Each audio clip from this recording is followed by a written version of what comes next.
oleh Terhar Romani. Nah, ini pemain yang konon disebut-sebut ambil aja STY ya untuk bisa bermain di tim nasional karena mumpung usianya masih muda, 23 tahun. Bicara sepak bola nasional, kaitannya federasi, kaitannya timnas, kok gegabah, kok konyol, kayak Sri Mulat, kayak lawakan. Menurut saya sih PSSI nggak usah ikut-ikutan ke ranah yang Belgia. Naturalisasi itu merampas hak pemain-pemain muda kita, membunuh mimpi pemain-pemain muda kita yang mau pakai jersey tim nasional. Itu mimpinya, itu mimpi besarnya.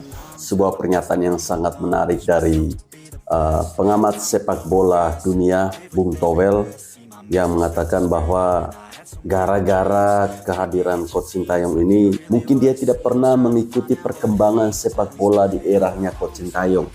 Bahwa saat ini timnas kita telah memastikan diri lolos ke ronde ketiga kualifikasi Piala Dunia 2026.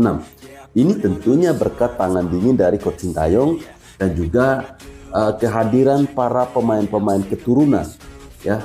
Jadi sangat-sangat memberikan efek yang positif ya kehadiran pemain keturunan ini.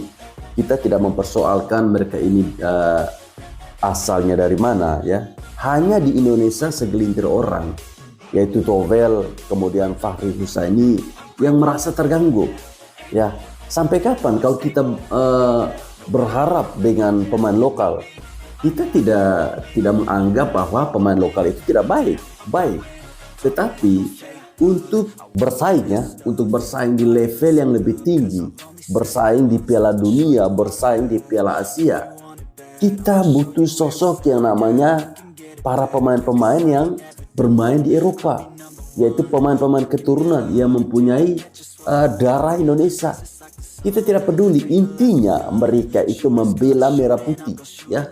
Intinya mereka itu membela merah putih. Sintayong bahagia, Ole Romeni siap perkuat timnas Indonesia. Ole Romeni bakal memperkuat timnas Indonesia melawan Bahrain di matchday ketiga grup C kualifikasi Piala Dunia 2026 zona Asia pada Jumat tanggal 11 Oktober tahun 2024 dini hari WIB. Peluang itu ada karena baru-baru ini penyerang 24 tahun mengeluarkan pernyataan mengejutkan.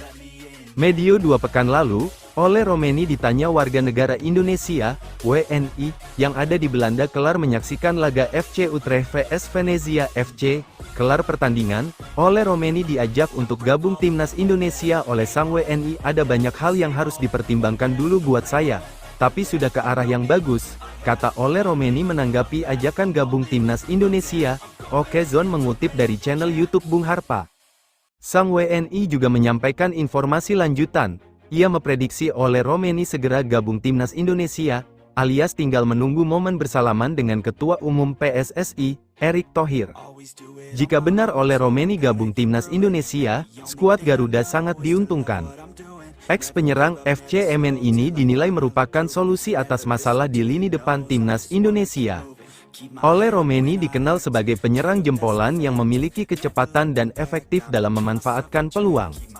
Pernah di Liga 1 Belanda tahun 2022 sampai tahun 2023, ia mencetak 2 digit gol, 11 gol, bersama FC Emmen. Musim lalu, Ole Romeni hanya mencetak 1 gol karena lebih banyak absen karena cedera. Musim ini, Ole Romeni mengawali musim dengan baik. Penyerang berambut pirang ini mencetak satu-satunya gol kemenangan 1-0 FC Utrecht atas PEC Zwolle semalam, atau tepatnya di pekan pembuka Liga 1 Belanda tahun 2024 sampai tahun 2025.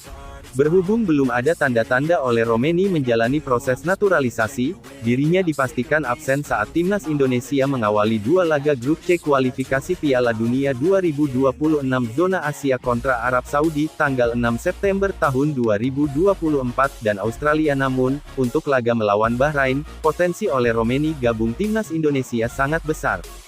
Terlebih ada banyak pemain timnas Indonesia yang akan membantu mempercepat proses masa adaptasinya di timnas Indonesia, yakni Ragnar Oratmangun, Kelvin Verdong, Ivar Jenner, Jay Izes, Maarten Paes dan banyak lagi. Utrecht, calon striker timnas Indonesia, Ole Romeni, baru saja jadi pahlawan FC Utrecht kala menghadapi PEC Zwolle dalam pekan pertama Liga Belanda tahun 2024 sampai tahun 2025.